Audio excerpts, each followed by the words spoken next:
Season 1 of Notebook on Cities and Culture is brought to you by Carl Haley, Daniel Murphy, and Douglas Dollars, who reminds you to be present, be loving, and that life moves really fast.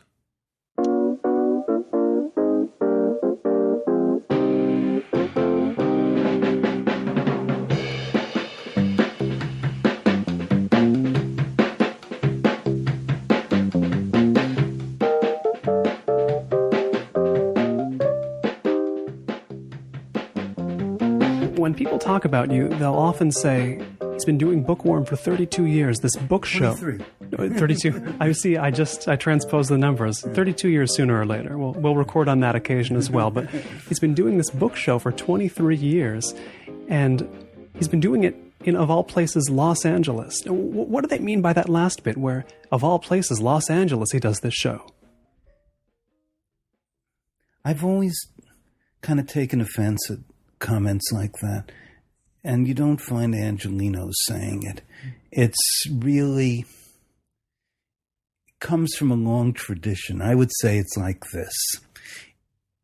In the 30s and 40s, writers from New York would be sent to Los Angeles to work on movies.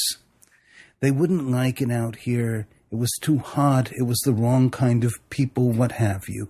They were materialistic. They were exhibitionistic.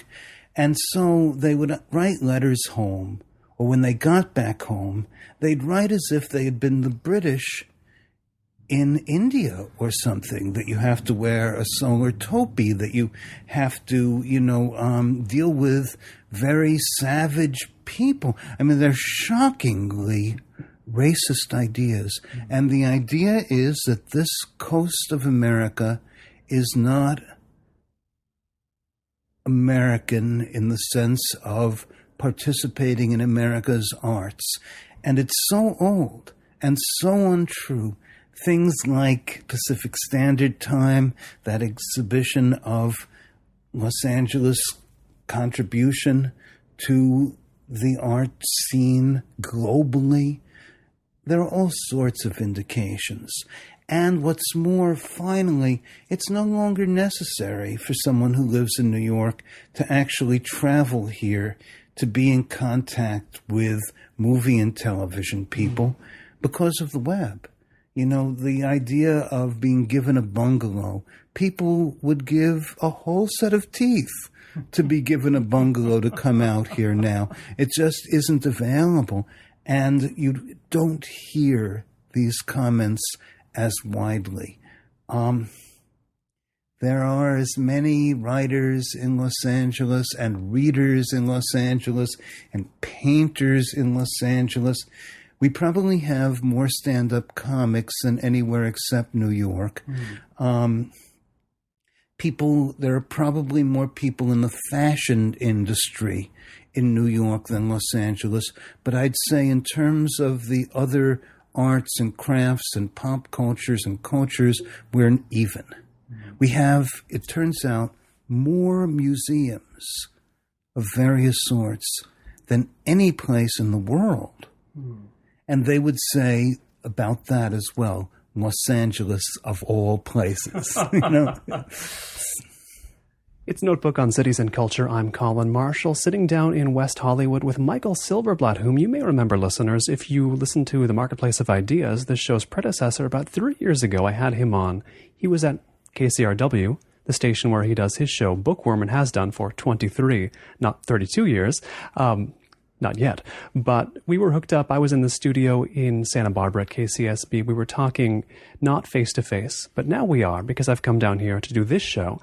And if you've been in Los Angeles at all, or if you've listened to book shows on the web, on iTunes as podcasts, you will have run across Bookworm.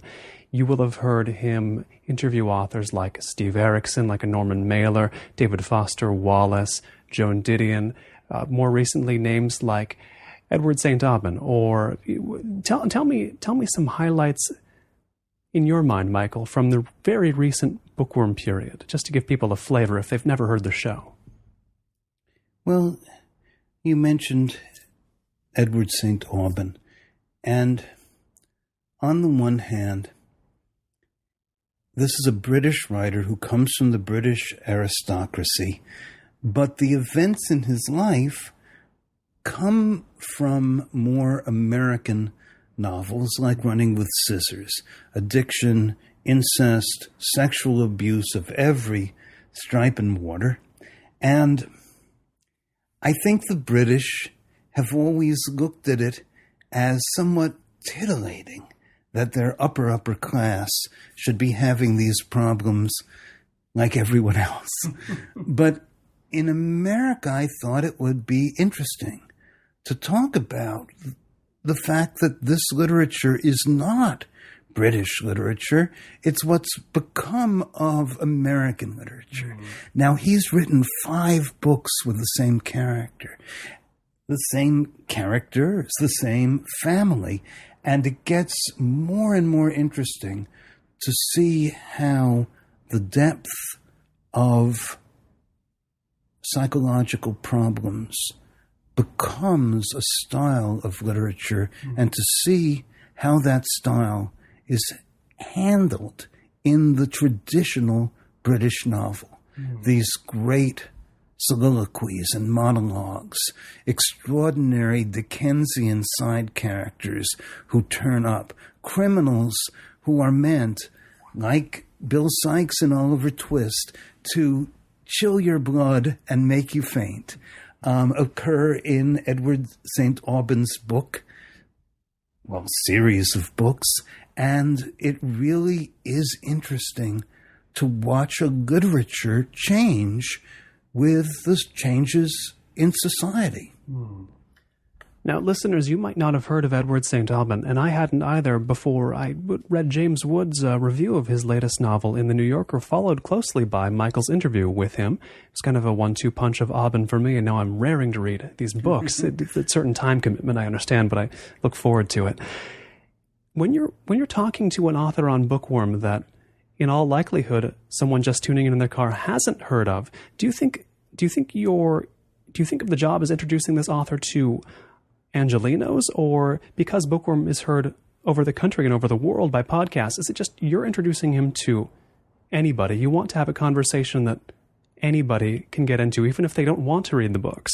How do you think about it? Well, I think about it as entertainment first. To me, a pinnacle of entertainment is something like the Mad Tea Party in Alice in Wonderland, that you hear extremely characterized people saying the most impossible, even ridiculous, non sequitorish things. Now, if you know the books and you've been listening to Bookworm, you know that everything we're saying makes sense. But if you don't, my desire is for it to cause you to say, I heard the most interesting, the strangest, the craziest thing on the air today. The person, I think he was a writer, was explaining that not only was the character incested by his father at the age of 5, in the case of Edward St. Aubyn, but the guy almost directly says that this was not invented, that this was his father. And I never heard a conversation like this before. That's what I want to hear. I never heard a conversation like this before. I never knew you could talk. There was an interview with a poet, Leon Lee, about his ideas about God and how having an Asian American upbringing brought a whole sphere of spirituality into his poetry. And most of us have become very shy about saying what we specifically think God is, because it's a subject as difficult to talk about and as likely to cause arguments as politics are. And so to actually have a poet saying, this is my vision, yes, I do see the character I consider to be God. I have a vision of him. He talks to me in my poems. She talks to me in my poems, and sometimes it's male and sometimes it's female. And at least when I'm listening, I'm going, yes, yes, yes, please tell me about this. This is what we need to hear. This will bridge the gaps. This will break the barriers. Now, in the voice of that listener you just went into, the one who says to the friend, I just heard the oddest thing on the radio. It's as if it's the voice of somebody who woke up from a dream and is saying, I had the strangest dream. And tell me, in Los Angeles, you start the show in 1989, before podcasting, before the show was syndicated elsewhere. Is the idea that that dream might have happened for people in their cars? I was driving and I heard the oddest thing on the radio. Even the city was more car oriented then than even now, and it's pretty car oriented now. But does that help in Los Angeles? I hear people say, why isn't there a Bookworm in New York? And I wonder if it's because maybe people can't have these in-car dreams in New York so much that they would get from your show on KCRW in Los Angeles. Well, now, yes, once upon a time, car culture, Los Angeles, they were practically identified with one another in the movies, in music, Little Deuce Coupe, for instance, everywhere. And radio was a part of that. Now that people tune into KCRW on their computer and they're listening to it on headphones all during the working day, now that it's the background to your day life as it was once to your drive, everyone hears it. They hear it everywhere. And yes, it induces a beautiful reverie. Yes, I would like to have them take off the headphones at the end of the day and say, did I actually hear that? That was wacky. That was dreamlike. I love that quality because I think it's part of, you can find anything in the pages of a book, on the web, and you should be able to turn on the radio and hear things you'd never dreamed of hearing. I do tend to emphasize the strange, the bizarrely comic. That is part of my taste. I love American comedy. I think that it moved from the movies when we stopped making those elegant screwball comedies or Marx Brothers movies, Lubitsch, what have you. It entered the novel, and it entered the novel in an extreme form, Catch-22, Pinch-On, others, that comedy is an American forte. Realism in England was their great discovery. We are intrinsically gifted at tall tales and hyperbole, and we like to have our legends of Casey Jones, the engineer, or Pico Spill, or Paul Bunyan, tall tale tellers in the modern novel. Now, I can't help but point out, you're wearing a shirt with the Sparks album, Kimono My House, the cover on it. This band is the creation of two Angeleno brothers. Seems to me that's another fount of American humor. Would you consider those two American humorists in their way? Yeah, I think Americans are great for oddness. Someone who tells you a story out of the blue, and it's a strange story. What Sparks did was to say, each of our songs will tell a strange story. The speaker is a man who made an agreement to meet his girlfriend at the equator, but they didn't specify where on the equator, and now he's walking around and around, and he's saying, all of the gifts are now melted or dead. That is to say, he's brought her chocolate and roses. Another is about the complaint of a Romeo-like character who is complaining that Juliet went and committed suicide, and so he has too, but she was under a love filter and she's woken up and he's dead. That's pretty unfair. But that's, in the world of Sparks, the source of a teen love song of love and loss. And you just are amazed. So when Sparks agreed to write the new theme song for Bookworm, well, I felt as if the way other people would feel if they had a song by the Beatles or the Rolling Stones or Dylan. My favorite rock group, the craziest, dearest, most tuniest, the most brilliant musicians wrote a song for me. I mean, I felt tickled and honored and titillated and like the luckiest guy in the world, in the block, in the world. Listeners, when this happened, too, this was on the occasion of an interview with Sparks on Bookworm. And if you haven't heard of this band, Sparks, that would have surprised me at some point. It doesn't surprise me anymore because, they've got 25 albums, maybe more. But not 6 months goes by when I don't meet somebody who's like, what's this band, Sparks? They have so many albums. And they'll honestly say, oh, maybe they were made up. Maybe this is a band that these guys just recorded an entire catalog of just now to reflect the periods from the 70s onward, because that's the only way that I couldn't have heard of these guys. The same thing happens, I'm sure, with authors you introduce people to. Well, I haven't heard of this author. They must have been completely underground before I came along. What's going on with that, with authors or with Sparks? What keeps them from not being household names, but why such intense surprise for these particular creators? Well, that's an interesting kind of consideration. But you see, Sparks were once famous.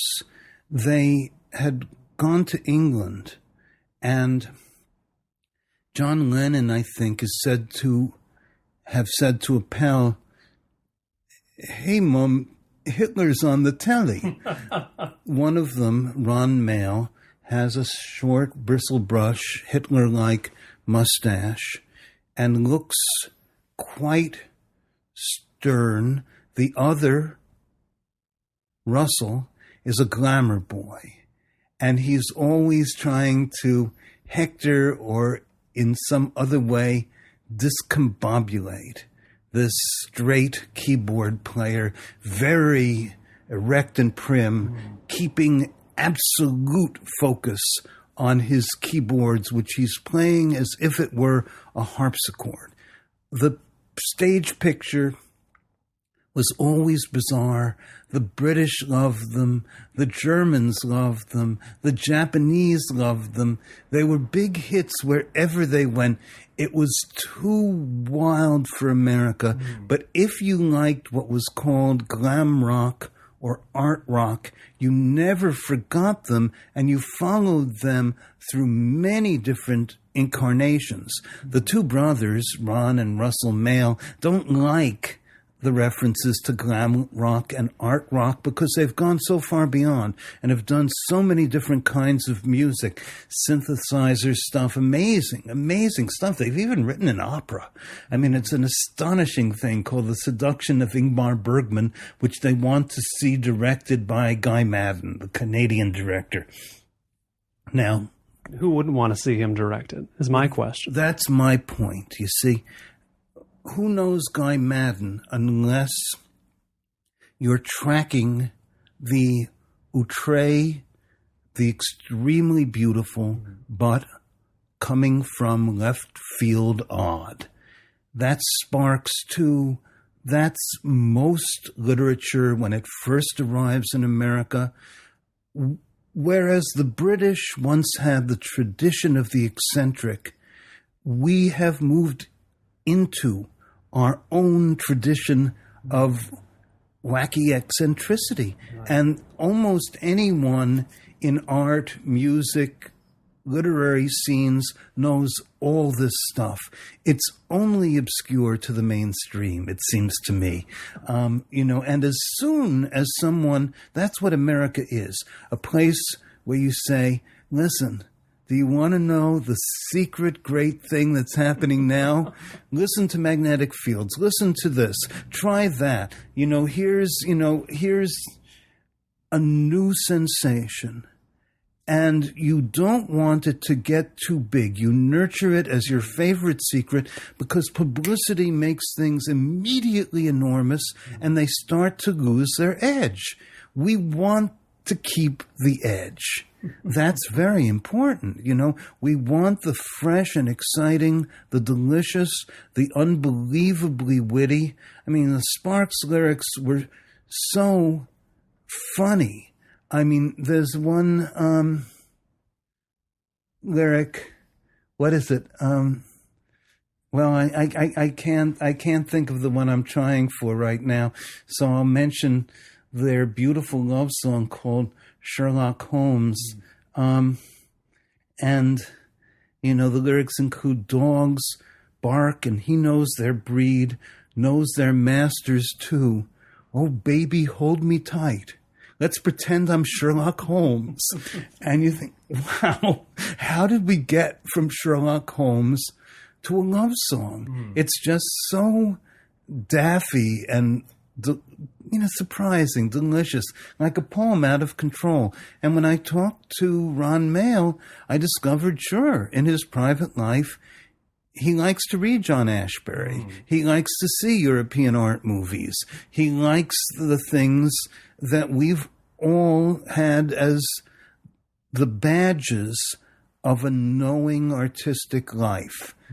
There are some people, I'm among them, who live for that, and I think you are too.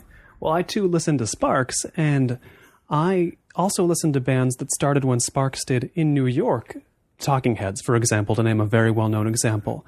And the Talking Heads have an eclecticism to their style. That word is a little threadbare, but I think it fits.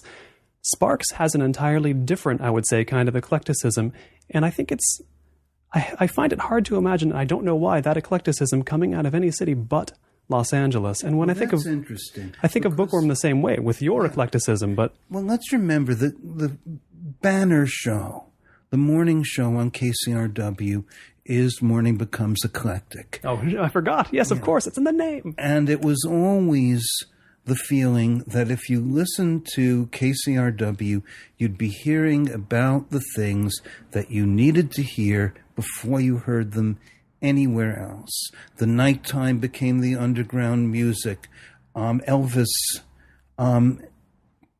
spectacular film critic, Elvis, who talks about movies before you've heard of them.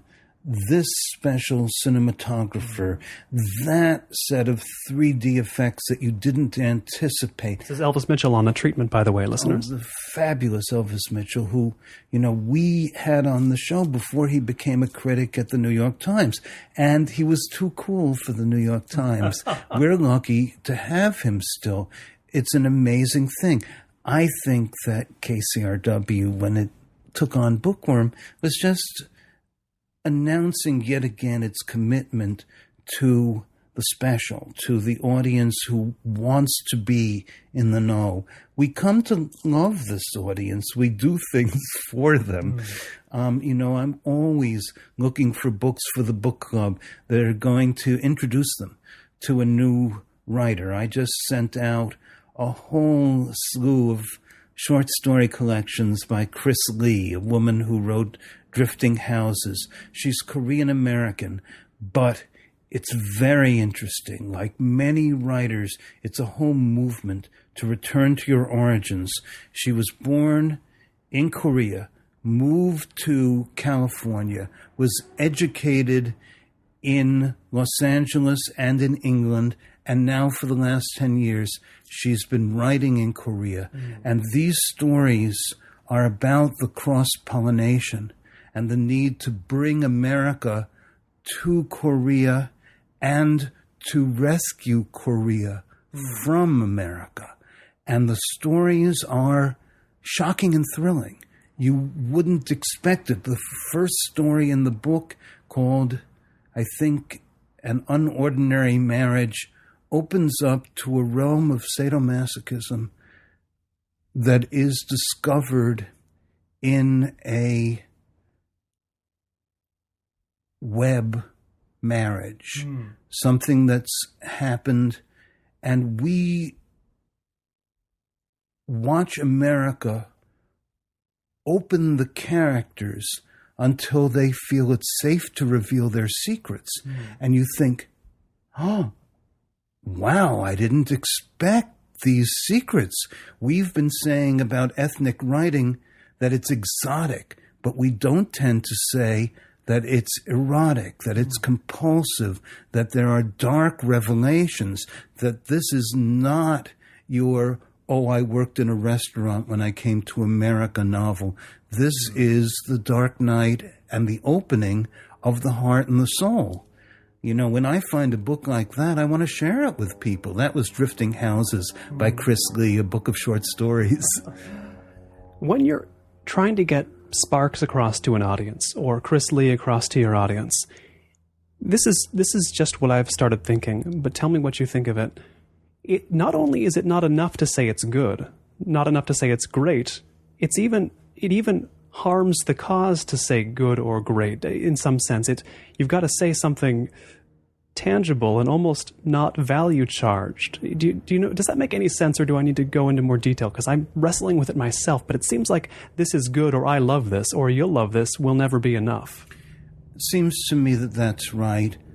But, okay, let's say it this way. Opinions are never particularly interesting. Saying something perceptive as opposed to opinionated works more frequently. What I think is it's a matter of trust. If once upon a time Americans were thought to buy the products because movie stars used them, we now laugh at that. But with our tastemakers, we're willing to say, if you have shown that you're worthy of our trust, we will accept your judgments more likely than we would have if you'd betrayed us. So the first time that many people heard David Foster Wallace was on Bookworm. Very different level when they first heard Amy Tan as a first novelist. They heard her on Bookworm. My commitment, I have definite tastes, but my commitment is to find the best in many different forms. It took a while to get there because I was so specifically a David Foster Wallace kind of guy, the way other people are alternative rock guys. But gradually I realized that if a book is great, I want to find it. And the job of a critic is to be wide-ranging. The job of a fan is to have just a narrow band. You can be a critic, you can be a fan, but you personally, Michael Silverblatt, your third thing. What's that? I don't know. It's not. There's critic, but critic I associate with something else. Tastemaker is a word you used. I don't know if that fits either. Conversationalist is an element. Conversationalist, also omnivore. How does that guy get to read that much? It's, my job, really, my responsibility is to know what's coming and to make an implicit, quick judgment. That is to say, there are books that come out where the publisher will say, the biggest thing since David Foster Wallace. They said it about Chad Harbach. The book, The Art of Fielding, became a bestseller.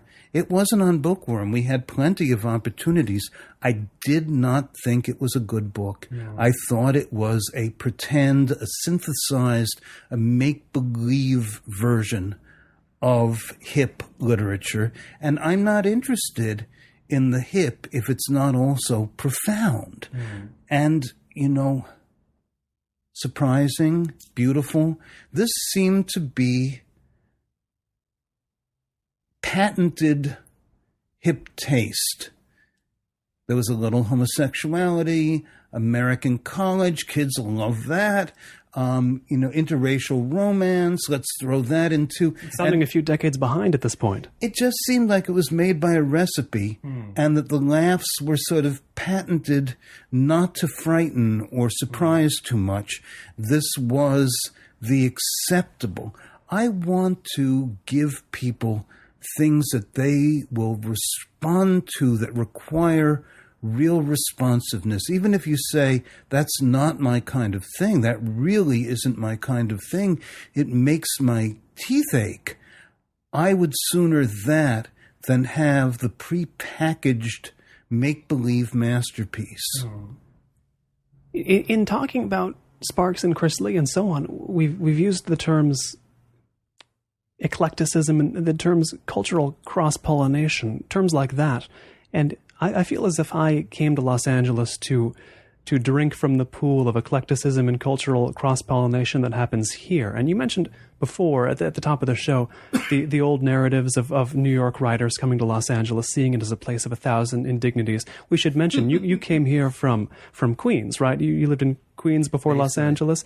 And Queens, Baltimore, Buffalo, but East Coast places, always cities, Manhattan.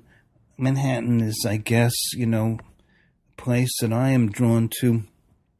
Because just as movies were the home industry of Los Angeles, I'd say movies and music, so is publishing. And originally, in the 50s, painting. Manhattan was the home. That was the art focus. Los Angeles has grown as an art center now. We have a lot of new arts. I would say the performance arts scene grew in parallel in New York and Los Angeles and then all over the country. I love many things that are specific to L.A. One of my favorite novelists writing today is Steve Erickson. All of his books take place, for the most part, at home base in these books is Los Angeles. And indeed, I prepared myself for Los Angeles in large part with Steve Erickson novels. So listeners, they do work. They are amazing visions. They are, I guess, in the novels, what people thought of the Doors, trance states, places of unaccountable sexual violence that arises like steam, or, steam is a New York phenomenon, but let's say the shimmer on a very hot day.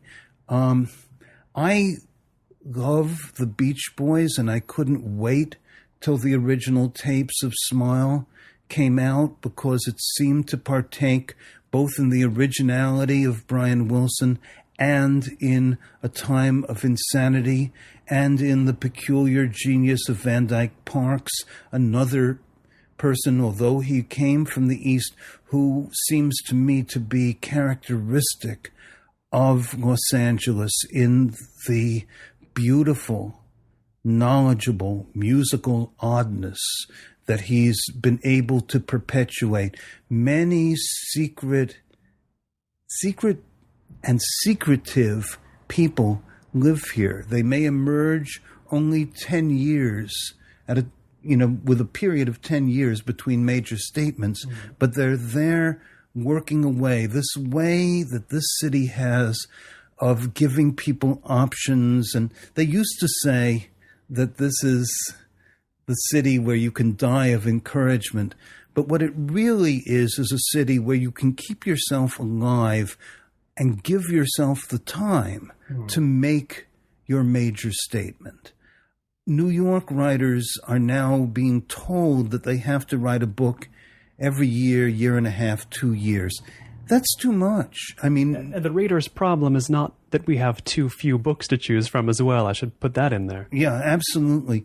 But the writing that incubates the writing that gathers over time to a greatness, and the wait to see what the next manifestation will be is very important for the arts.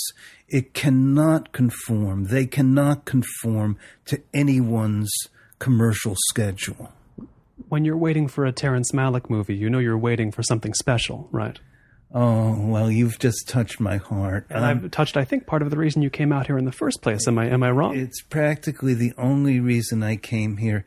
Badlands had such a powerful effect on me, whereas other people were describing it as cold, and I thought it was suffused with feeling, mysterious, beautiful, scary, yes, but this is what our young have become. Not mass murderers, but people who are performing their lives to a soundtrack of the mysteries of Erik Satie and the beautiful, almost anthems of Carl Orff as they pursue their strangeness, not examining the contents of what they say, revealing to us things that they can't know.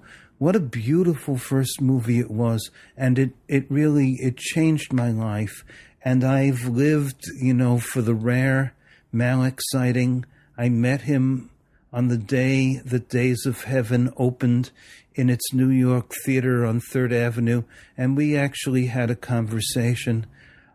He wasn't running away then. I've yearned to see him again. I mean, I would even say that life is not finished for me because I have not had a subsequent conversation with Terence Malick, and his work inspires me in so many ways. And that's LA too.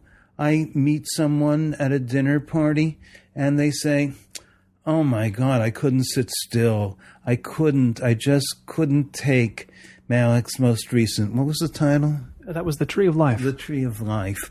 I'll say, really? I loved it. Now, Angelenos hate confrontation. So immediately you move to different parts of the dinner table and you talk to the people who, you just don't have the New York conversation. You didn't like it. Well, you really need to grow. You need to expand your vision of what people might say that in New York. People used to. That's the city I came from. Do they say it still? Well, I would say Susan Sontag died maybe 10 years ago. Susan always would say something like that. The best people do. The best people tell you. They love you enough to tell you where you're going off, and that you have to. Part of growing up is developing your tastes, expanding your tastes, expanding your horizons, and coming to understand things that you thought you'd never understand when you were 10, 12, 15, 16. Growth is coming to love more. That's what it is, loving and understanding more and more. The arts make us larger, deeper, more complex people. Now, Los Angeles has a certain fame for running away, escaping from complexity. But then there are artists who stayed here, like Mike Kelly, a recent suicide, revealing a stranger and deeper sensibility all the time.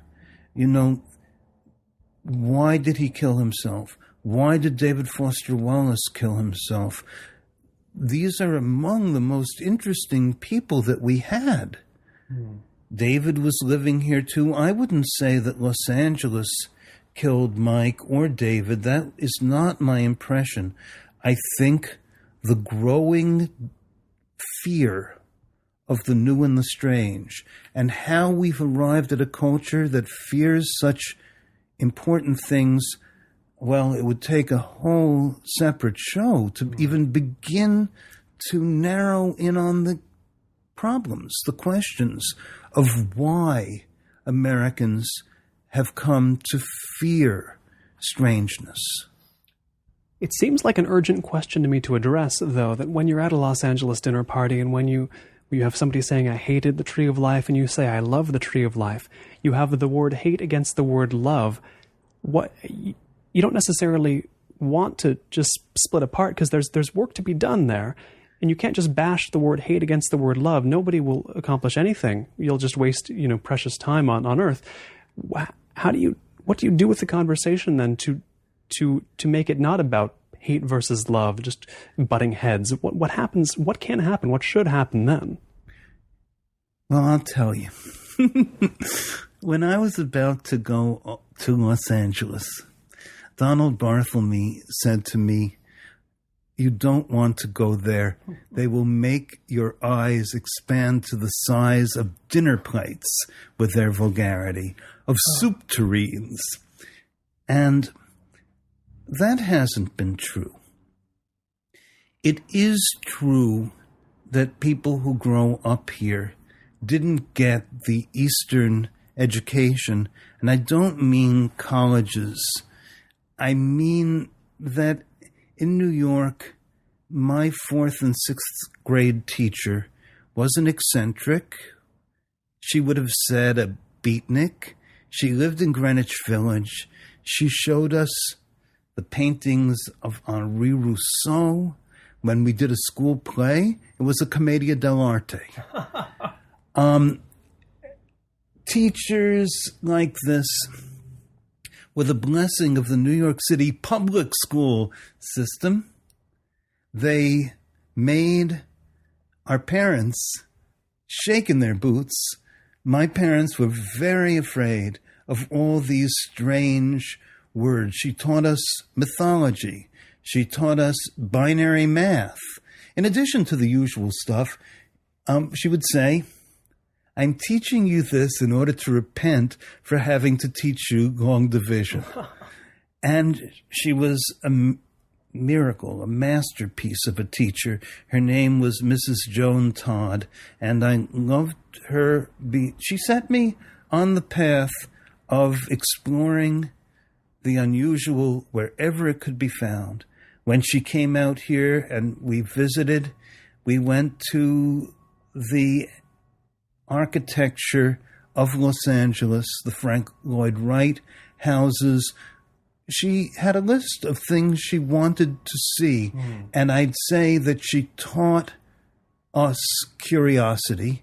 And when I came here, there was among kids who grew up here a tendency, if they weren't of the outsider group in school, there was a tendency toward conformity that didn't spend time finding the strangeness. Now, just think of this, Colin.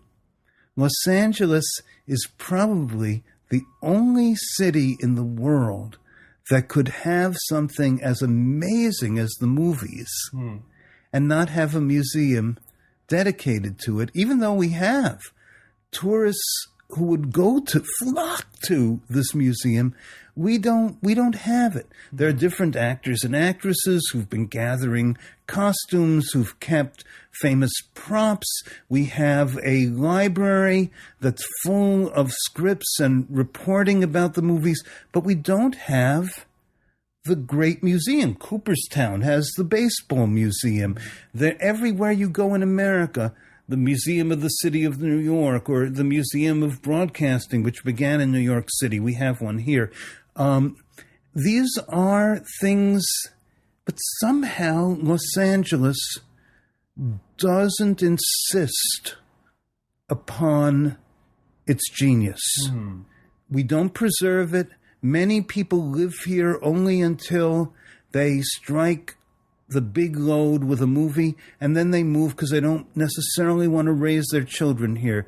They want to get out. They haven't made the investment in the city. And that's what I'd say is the big difference. Los Angeles doesn't insist on anything, though, does it? Is there any insistence here? I mean, that's a double-edged sword, I think, if it's true. Well, I think that you have to learn how to drive on the freeway if you drive. And everyone always expresses incredulity astonishment when I say that I don't drive. Me as well, yes. You don't drive either, but you can drive. That's true. I just don't. I never learned. I just don't know how to make the money for a car, so I go without. Well, That's fine. I would say that no one knows how to make money if they're working in a creative form. And, every time you learn something new that's important to you, you narrow the likelihood that you'll be hired because, people really want, let's put it generously, people with fresh, open minds. And if you hold forth, say, about Heisenberg's uncertainty theory, they'll say, well, we don't need this person in our office. He scares us. What was that uncertainty something?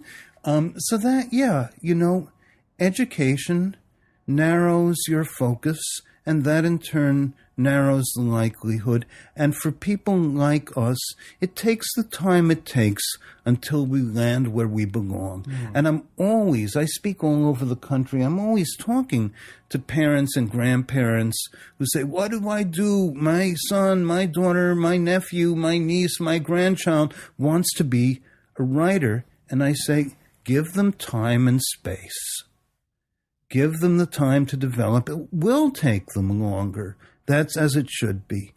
Don't frighten them or distrust them. And if you can support them, do it for as long as you can. They are not slackers. They are developing artists, and let them be. It seems as if both of us, to you to a greater degree than me, because you've been here longer and you've done more here, but we participate aggressively in the city in some way and non-participate aggressively in another way. Driving is the most obvious example of the latter, but I don't think it might get the occasional odd look. You do a book show in Los Angeles, how about that? Oh, you don't drive in Los Angeles, how about that? But that's from outsiders. Los Angeles itself doesn't mind that you do those things. Do you know what I mean? Well, I had the fortune to be at a dinner with two screenwriters who'd worked on some Hollywood classics. Hod, for instance, an adaptation of Faulkner, I think, called The Long Hot Summer, and The Reivers. They were very wonderful people, and I remember the husband. The wife was named Harriet. The husband, who died since I met him, very wonderful man, very wonderful couple. They were interested in talking to me about the person who won the new Nobel Prize. At that time, it was the wonderful Turkish writer who wrote The Black Book and Snow. And oh, yes, Orhan Pamuk. Yes, Pamuk, who's been on my show 2 or 3 times and who I love to talk to. Again, I don't think necessarily, outside of Bookworm, you would know, even with a Nobel Prize winner, where to send a writer, a Turkish writer who writes mysterious, weird books. I'm part of an underground network that had told me about Pamuk with his very first novel in translation. And so I'd been waiting and waiting. It took the Nobel Prize to bring him to California, but this became the occasion. And here were these screenwriters, these honored screenwriters, who were talking to me about Orhan Pamuk and wanting to know everything because they always read, and here they were now in their 80s wanting to know what was important to read. Hollywood was a place filled with people who wanted to know the latest books, the latest everything. And there was a version that you would be exposed to, an agent or a producer who would immediately say, would it make a good movie? And New Yorkers would throw up their hands with despair because they felt, no, it wouldn't make a good movie, but it should be read nevertheless. this is just the cartoon picture of Los Angeles. It's not real. There's a lot of that cartoon picture isn't real, I find. It's to go back to the driving thing, they say you can't not drive here, but it turns out you can not drive, you know. Or like I bike and ride the trains a lot. I mean, the image of what Los Angeles is seems to be constructed from maybe part of the valley and maybe a little bit of the coast, and even that is caricatured. It seems like, I mean, maybe this happens with New York as well. Maybe it's just a thing that happens with major cities. They take on a cartoonish identity no matter what. I don't know if Los Angeles is any more subject to it than anywhere else. But is it something that is it universal? I guess. Well, Marshall, I think. Excuse me. Well, Colin Marshall. Either way, it's still part of my name. Colin Marshall, I think that things change rapidly, and they always have. And any time people hold on to the idea of a place rather than the actuality, you've got a cartoon, a cliche, a stereotype, or what have you. So, and most stereotypes date terribly quickly, but in popular forms, the picture of the vile Hollywood producer became such a standard of American humor, or even of American noir, you know, gangster kind of novels, that, you know, we held on to him until he became a cartoon, and he was based on a cartoon. He was based on the wolf in that Little Hot Riding Hood cartoon where Lauren Bacall is Riding Hood and Humphrey Bogart is the wolf, and his eyes pop out on springs. We love cartoons. That's one of the things that we invented plenty of, and we love to maintain the ideas that cartoons perpetuate.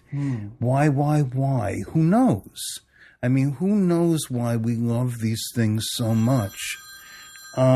We have spectacular childhood experiences, and we make, and we always have, a good deal of our culture is made for children.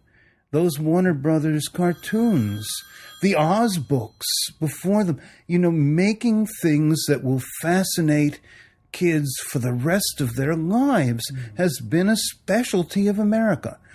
A lot of the intellectuals that I grew up among on the East Coast deplored this, but I think it was part of the cavalcade of marvels that characterized America.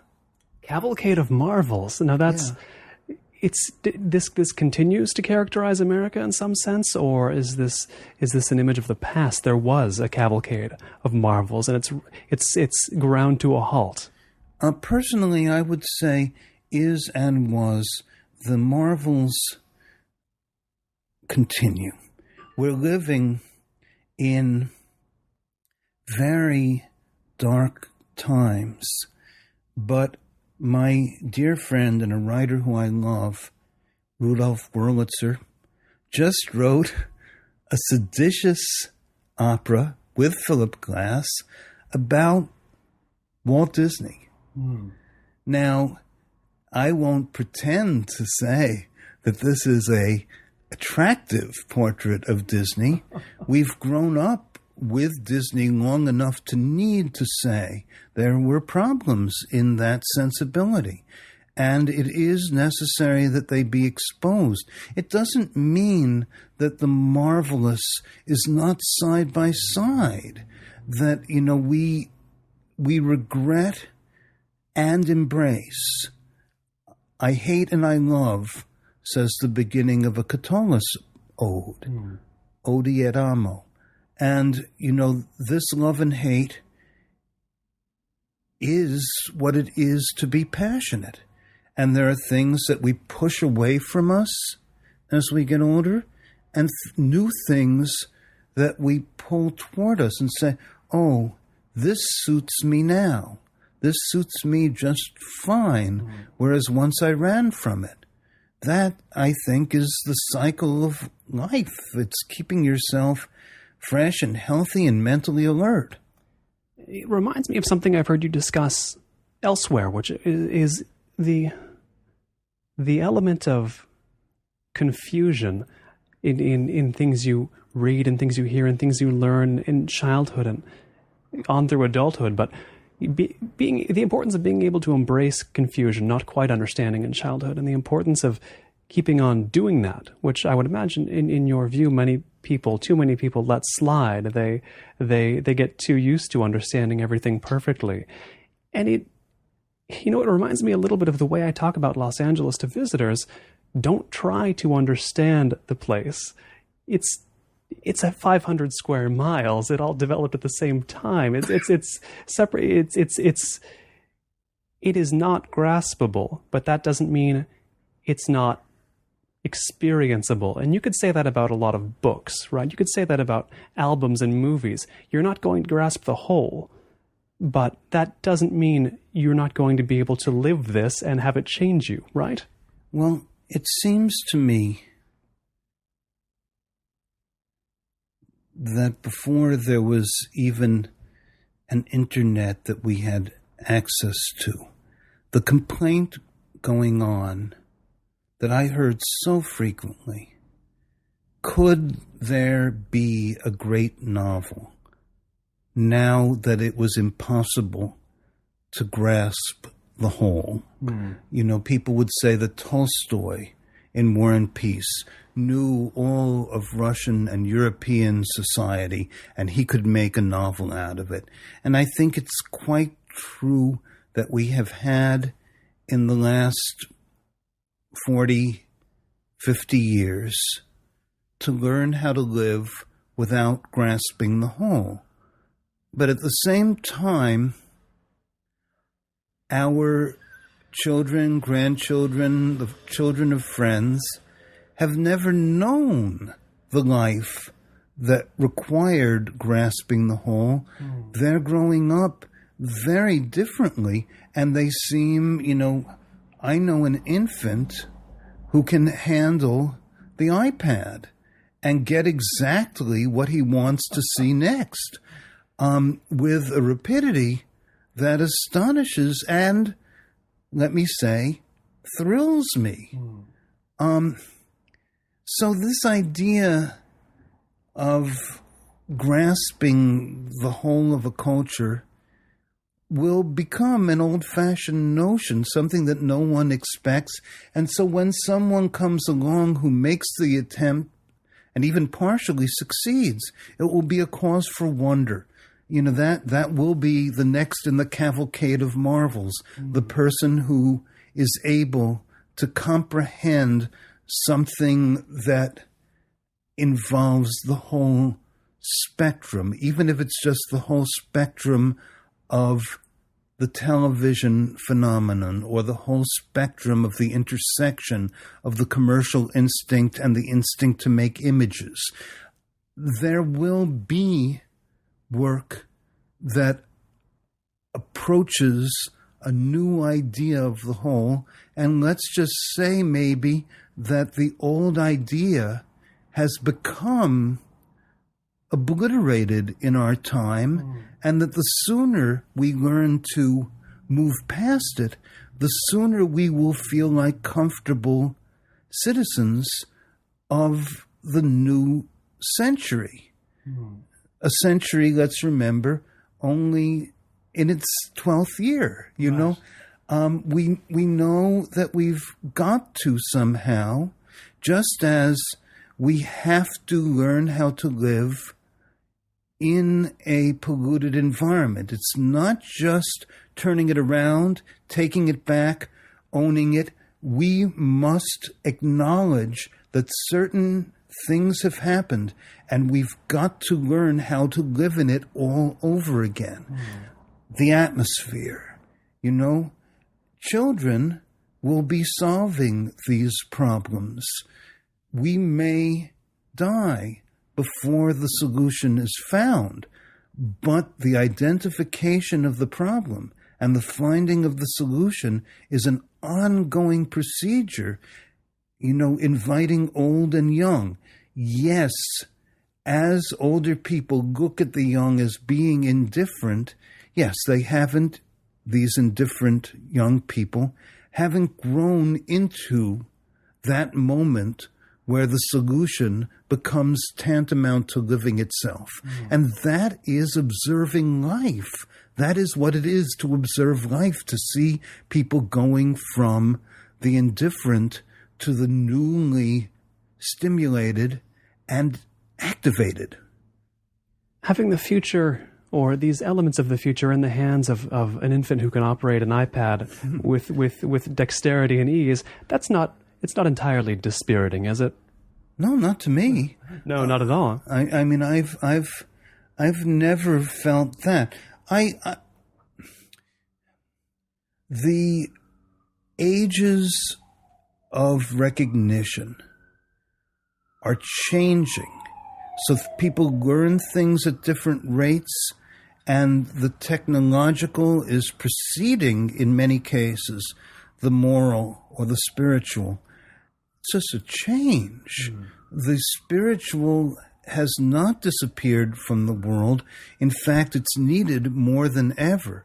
And we will be watching, ideally, that moment. When does the age of innocence end? In certain cultures, it ended at age 13. In other cultures, the terrors of war ended innocence at age 6 or 7. In this regard, we are still fortunate. We have a new chronology to start to understand and live in. Partially, one of my hopes is that a novelist will see this and understand that the birth-to-death structure of a novel is no longer necessarily recognizable or even feasible.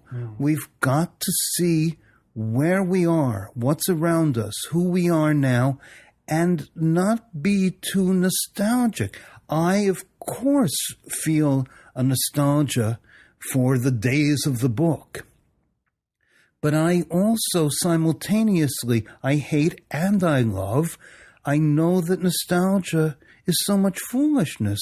I've seen my parents yearning for the things of their past, and I know it's a natural part of life to come to the end of your life and say, it's all over, they no longer dance boogie woogie. It's a joy to start to be told, someone who can be trusted enough. I aspire to it. I want young people to tell me what interests them, and I want them to discover what interested me. There are still tricks up the sleeve that a young person doesn't know, and I'm the guy to show them this thing that's going to be enormous in their life, Change is constant. Revelation, growth, discovery, all these things. That's what an older person is for. I've been speaking with Michael Silverblatt, host of KCRW's Bookworm, which you can hear, of course, on the radio in Los Angeles every Thursday, but you can also hear anywhere in the world as a podcast on iTunes and on KCRW.com. Michael, it's always a pleasure. Can we just say to them that the entire 23 years of the show are on the KCRW website at kcrw.com/bookworm, so that wherever you are, whenever you happen to want to listen, you can hear any of the shows, anywhere, anytime. Conversations with John Updike, with Sayes Notteboom, with W.G. Sebald, with so many, I could list them all day long, but listeners, you can find that out for yourself.